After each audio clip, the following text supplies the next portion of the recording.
नमस्कार, आइए बात करते हैं राजस्थान की तमाम बड़ी खबरों की। वही छात्रों के लिए बड़ी खुशखबरी, प्रदेश भर में लागू होंगी नई योजनाएं। मुख्यमंत्री भजनलाल शर्मा का बड़ा ऐलान। चलिए वीडियो को शुरू करते हैं। बात करते हैं राजस्थान के बेरोजगार युवाओं की। पेंशनरों की पेंशन कब मिलेगी, प्रदेश में चल रही नई योजनाएं। एक सीएम ने लागू की नई स्कीम। राजस्थान में पेंशन को लेकर भजनलाल सरकार ने अहम फैसला लिया है। इसके तहत पेंशन के नियम में बदलाव किया गया है। कोटा शहर में सुबह अचानक कोहरे ने मौसम का मिजाज बदल दिया। इससे दृश्यता कम हो गई।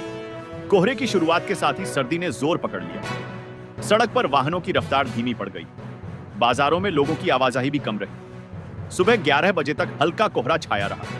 उसके बाद धूप निकली, ठंडी हवा भी चलती रही। शाम होते ही ठंडी हवा के चलते सर्दी का असर और तेज हो गया। रात के समय लोग अलाव जलाकर सर्दी से बचने का जतन करते दिखे। कोटा का अधिकतम तापमान 27.2 डिग्री सेल्सियस और न्यूनतम तापमान 1 डिग्री बढ़कर 12.7 डिग्री सेल्सियस रहा। मौसम विभाग के अनुसार नवंबर में आगामी सप्ताह में राजस्थान के उत्तरी भागों में न्यूनतम तापमान सामान्य से 2 से 3 डिग्री सेल्सियस नीचे रहने की संभावना है। दूसरे सप्ताह के दौरान प्रदेश के उत्तरी और पश्चिमी क्षेत्रों में तापमान सामान्य से 3 से 4 डिग्री तक नीचे जा सकता है, जबकि शेष भागों में यह गिरावट 1 से 2 डिग्री तक रह सकती है। वहीं ठंडी हवाओं और कोहरे का दौर जारी रहेगा। तापमान कम होने पर रात में जमीन तेजी से ठंडी हो जाती है।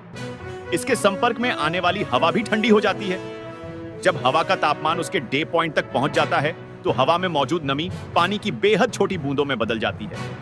यही कोहरा बन जाता है। राजस्थान में कांग्रेस ने लंबे इंतजार के बाद जिला अध्यक्षों की नई सूची जारी कर दी है, लेकिन इस सूची के साथ राजनीतिक गलियारों में नई हलचल भी शुरू हो गई है। पार्टी ने कुल 45 जिला अध्यक्षों के नाम घोषित किए हैं, जबकि 3 जिलों के नाम तकनीकी कारणों से रोक दिए गए हैं। इसके अलावा 2 जिलों की सूची पहले ही उपचुनाव की वजह से लंबित थी। ऐसे में अब कुल 5 जिलों के नए अध्यक्षों का ऐलान अभी बाकी है। खास बात यह है कि राजधानी जयपुर के जिला अध्यक्ष का नाम भी इस बार घोषित सूची से बाहर रखा गया है, जिसने राजनीतिक चर्चाओं को और तेज कर दिया है। पार्टी सूत्रों के अनुसार कांग्रेस उच्च नेतृत्व जिलेवार समीकरणों और उम्मीदवारों के संगठनात्मक रिकॉर्ड को देखते हुए नई टीम खड़ी कर रहा है। पहले कहा जा रहा था कि 48 जिलों की पूरी सूची एक साथ जारी होगी, लेकिन तकनीकी कारणों और आंतरिक मंथन के चलते 3 जिलों को अंतिम क्षणों में रोक दिया गया। इनमें वरिष्ठ नेताओं से जुड़े कुछ नामों पर पुनर्विचार किया जा रहा है। वहीं उपचुनाव वाले 2 जिलों में नई घोषणा इसलिए टाली गई क्योंकि पार्टी वहां वर्तमान राजनीतिक माहौल और टिकट की संभावनाओं को ध्यान में रखते हुए सावधानी बरतना चाहती है। सूत्र बताते हैं कि कांग्रेस की ओर से जारी 45 नामों में संगठन में सक्रिय, जमीनी स्तर पर काम करने वाले और पिछली बार के राज्य व जिला स्तर के सक्रिय नेताओं को प्राथमिकता दी गई है। इससे स्पष्ट है कि पार्टी आगामी 2028 विधानसभा चुनावों की तैयारियों में तेजी ला रही है और जिलों में संगठनात्मक मजबूती को प्राथमिकता दे रही है। यह भी बताया जा रहा है कि जिन 3 जिलों के नाम हाल में रोके गए हैं, उनमें पैनल के अंदर अंतिम चयन पर मतभेद थे। अब इन पैनलों पर दोबारा विचार करके जल्द ही अंतिम सूची जारी की जाएगी। राजधानी जयपुर को लेकर पार्टी ने विशेष सतर्कता बरती है। जयपुर जिला अध्यक्ष का नाम रोकने के पीछे संगठनात्मक संतुलन, जातीय समीकरण और आगामी चुनावी रणनीति को कारण माना जा रहा है। पार्टी चाहती है कि जयपुर जैसे महत्वपूर्ण जिले में ऐसा चेहरा सामने आए जो संगठन को मजबूत करे और विरोधी गुटबाजी पर नियंत्रण रख सके। इसके लिए मंथन जारी है और जल्द ही नाम घोषित किया जा सकता है। कुल मिलाकर कांग्रेस की यह अधूरी सूची संगठन में नए सिरे से बदलाव की शुरुआत मानी जा रही है। अब सबकी निगाहें इस बात पर टिकी हैं कि आखिर बचे हुए 5 जिलों में पार्टी किसे जिम्मेदारी सौंपती है। केंद्रीय मंत्री गजेंद्र सिंह शेखावत ने एसआईआर प्रक्रिया को लेकर विपक्ष के सवालों पर करारा जवाब दिया। उन्होंने कहा कि चुनाव आयोग संविधान में मिले अधिकारों के तहत इस कार्य को पूरा कर रहा है। गजेंद्र सिंह शेखावत ने जोधपुर एयरपोर्ट पर मीडिया से बातचीत में कहा, निष्पक्ष और शुचिता के साथ चुनाव हो व मतदाता सूची का समय पर पुनरीक्षण होता रहे। यह सब जिम्मेदारी निर्वाचन आयोग की है। संविधान में मिले अधिकारों के तहत निर्वाचन आयोग इस कार्य को पूरा करता है। इसी तरह देश में अनेक बार मतदाता सूची का विशेष गहन पुनरीक्षण हुआ है। कांग्रेस पर निशाना साधते हुए केंद्रीय मंत्री ने कहा, इस पार्टी और इसके मुखिया महाराष्ट्र चुनाव के बाद खुद आरोप लगा रहे थे कि मतदाता सूची में नामों में गड़बड़ी है। वे कभी हाइड्रोजन बम तो कभी एटम बम के नाम पर तमाम दावे करते रहे। जब एसआईआर प्रक्रिया शुरू हुई है तो वे इस पर भी राजनीति कर रहे हैं। लेकिन बिहार चुनाव के बाद जनता ने स्पष्ट संदेश दे दिया है कि देश में बांटने, तोड़ने और दुर्व्यवहार की राजनीति नहीं चलेगी। सिर्फ विकास और देश को विकसित करने के लिए प्रेरित राजनीति चलेगी। उन्होंने यह भी कहा कि किसी को समझ नहीं आता है कि कई राज्यों में चुनाव बाकी हैं। मुझे लगता है कि बंगाल जैसे अन्य राज्यों में आने वाले समय में जनता फिर से जवाब देगी। सिर्फ 12 राज्यों में ही एसआईआर को लेकर उठे सवालों पर गजेंद्र सिंह शेखावत ने कहा, एसआईआर प्रक्रिया चरणबद्ध तरीके से पूरे देश में कराई जानी है। अभी यह प्रक्रिया 12 राज्यों में चल रही है।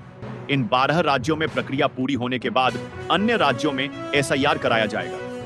केंद्रीय मंत्री गजेंद्र सिंह शेखावत ने कहा कि कांग्रेस पार्टी ने अपने अस्तित्व से लेकर अब तक हमेशा अपना हर कदम राजनीति और सत्ता से प्रेरित होकर रखा। उन्होंने कहा, वंदे मातरम गीत को भी कुछ लोगों ने अपनी सत्ता और कुर्सी के लिए बांटने का पाप किया। उसी पाप के साथ देश के विभाजन की नींव रखी गई थी। राजस्थान सरकार दिसंबर महीने में पचपदरा क्रूड ऑयल रिफाइनरी का उद्घाटन कराने की तैयारी में है। सरकारी सूत्रों के अनुसार राज्य सरकार ने इसके लिए केंद्र को प्रस्ताव भेजा है। साइट पर काम की रफ्तार भी पिछले कुछ हफ्तों में काफी तेज हुई है। मुख्यमंत्री भजनलाल शर्मा ने हाल ही में दिल्ली दौरे के दौरान प्रधानमंत्री नरेंद्र मोदी से मुलाकात की। इस दौरान उन्होंने रिफाइनरी के उद्घाटन के लिए पीएम से समय देने का अनुरोध किया। करीब 80,000 करोड़ रुपए की लागत से तैयार यह परियोजना अब लगभग अपने अंतिम चरण में पहुंच चुकी है। पचपदरा साइट पर मौजूद सूत्रों ने बताया कि पिछले 15 दिनों में ओएनजीसी और अन्य एजेंसियों के वरिष्ठ अधिकारी कई बार निरीक्षण कर चुके हैं। एक अधिकारी ने बताया कि बचे हुए कामों को तेजी से निपटाया जा रहा है। तैयारियों का स्तर देखकर लगता है कि जल्द ही उद्घाटन हो सकता है। पेट्रोलियम विभाग के एक अधिकारी ने बताया कि राज्य सरकार ने दिसंबर में उद्घाटन का प्रस्ताव भेजा है, लेकिन अंतिम फैसला प्रधानमंत्री के कार्यक्रम के अनुसार होगा। इस परियोजना को समय समय पर राजनीतिक विवाद, तकनीकी कारणों और प्रशासनिक देरी का सामना करना पड़ा। हालांकि अब यह प्रोजेक्ट लगभग तैयार हो चुका है। रिफाइनरी की शुरुआत 2013 में हुई थी, जब सोनिया गांधी ने इसकी नींव रखी थी। बाद में 2018 में प्रधानमंत्री नरेंद्र मोदी ने एक बार फिर इसका शिलान्यास किया। शुरू में इसकी लागत 37,000 करोड़ रुपए आंकी गई थी, लेकिन लंबे समय तक काम रुकने और कीमतों में बढ़ोतरी के कारण अब लागत बढ़कर 80,000 करोड़ रुपए पहुंच गई है। यह रिफाइनरी एचपीसीएल और राजस्थान सरकार की संयुक्त परियोजना है। इसमें एचपीसीएल की हिस्सेदारी 74% और राज्य सरकार की 26% है। 9 MTPA क्षमता वाली पचपदरा रिफाइनरी कई बार निर्धारित समय सीमा से आगे बढ़ चुकी है, लेकिन अब माना जा रहा है कि यह पूरी तरह तैयार हो चुकी है।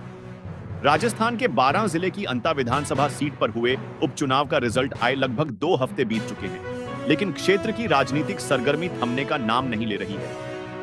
11 नवंबर को हुए इस मिनी संग्राम का परिणाम 14 नवंबर को घोषित हुआ, जिसमें कांग्रेस के दिग्गज नेता प्रमोद जैन भाया ने शानदार जीत दर्ज की।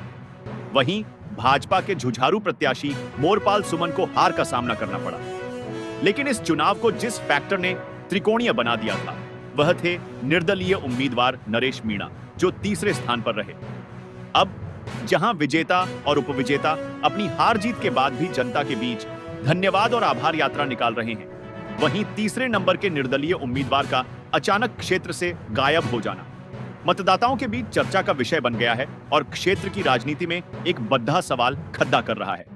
अंता विधानसभा उपचुनाव में कुल 15 प्रत्याशियों ने भाग्य आजमाया था। राष्ट्रीय पार्टियों के 2 प्रमुख चेहरों, कांग्रेस के प्रमोद जैन भाया और भाजपा के मोरपाल सुमन के बीच सीधी टक्कर थी, लेकिन मीणा समाज के युवा नेता नरेश मीणा ने निर्दलीय उम्मीदवार के रूप में ताल ठोककर मुकाबले को रोमांचक बना दिया था। चुनाव विश्लेषकों का मानना है कि नरेश मीणा ने बड़ी संख्या में वोट काटकर खासकर युवा और मीणा समुदाय के इस चुनाव को त्रिकोणीय मोड़ पर ला दिया था। परिणाम में भी वह तीसरे स्थान पर रहे। हालांकि 14 नवंबर को मतगणना के दिन से ही नरेश मीणा अंता मांगरोल क्षेत्र से नदारद हो गए हैं। स्थानीय मतदाताओं का एक बड़ा वर्ग इस बात पर अपनी निराशा व्यक्त कर रहा है। मतदाताओं का आरोप है कि चुनाव के दौरान बड़े वादे करने वाले प्रत्याशी परिणाम आने के बाद ही क्षेत्र से लापता हो गए हैं। दूसरी ओर चुनाव का परिणाम चाहे जो भी रहा हो, मुख्य राजनीतिक दल अपनी जिम्मेदारी निभाते दिखाई दे रहे हैं। कांग्रेस के नवनिर्वाचित विधायक प्रमोद जैन भाया अब नए तेवर और नई ऊर्जा के साथ क्षेत्र के दौरे पर हैं। विधायक बनने के बाद यह उनका पहला विस्तृत दौरा है, जिसे वह आभार यात्रा के रूप में संबोधित कर रहे हैं। विभिन्न सामाजिक संगठन, कांग्रेस कार्यकर्ता और समर्थक जगह जगह उनका भव्य स्वागत कर रहे हैं। भैया को माल्यार्पण किया जा रहा है, शॉल और श्रीफल भेंट किए जा रहे हैं। इस दौरान मतदाताओं का आभार जताते हुए प्रमोद जैन भैया ने स्पष्ट संदेश दिया है कि क्षेत्र की समस्याओं और विकास के मुद्दों को वह प्राथमिकता के साथ विधानसभा में उठाएंगे। उनकी यह यात्रा क्षेत्र की जनता के साथ अपने संबंधों को मजबूत करने की एक पहल है, जहां वह अब विधायक के रूप में लोगों के बीच पहुंच रहे हैं। वहीं हार का सामना करने वाले भाजपा प्रत्याशी मोरपाल सुमन का रवैया भी राजनीतिक परिपक्वता दिखाता है। 12वां प्रधान मोरपाल सुमन भी हार के बाद पीछे नहीं हटे हैं। वह भी लगातार क्षेत्र के दर्जनों गांवों में जाकर मतदाताओं, कार्यकर्ताओं और पार्टी पदाधिकारियों को धन्यवाद और आभार व्यक्त कर रहे हैं। सुमन का अंदाज भावुक और विनम्र है। वह मतदाताओं से यह कहते हुए दिखाई दे रहे हैं कि मैं भाजपा से हारा हुआ आपका अपना मोरपाल सुमन हूं। यह राजनीतिक संदेश महत्वपूर्ण है। हार के बावजूद मैदान में डटे रहना यह बताता है कि उनका राजनीतिक सफर केवल विधायक बनने तक सीमित नहीं है, बल्कि वह क्षेत्र की जनता के बीच अपनी पैठ और विश्वास बनाए रखना चाहते हैं। लेकिन त्रिकोणीय मुकाबले में प्रमुख खिलाड़ी रहे मीणा का यह साइलेंस एक चिंताजनक संकेत है। राजनीतिक विश्लेषक मानते हैं कि चुनाव के बाद भी जनता के बीच बने रहना, चाहे परिणाम कुछ भी हो। मतदाताओं ने नरेश मीणा को बड़ी संख्या में वोट देकर एक उम्मीद जताई थी और अब उन्हें चाहिए कि वह क्षेत्र में सक्रिय रहकर उस उम्मीद को जिंदा रखें। जो चुनाव के मैदान में तो डटा रहा, लेकिन परिणाम के बाद अचानक नदारद हो गया है।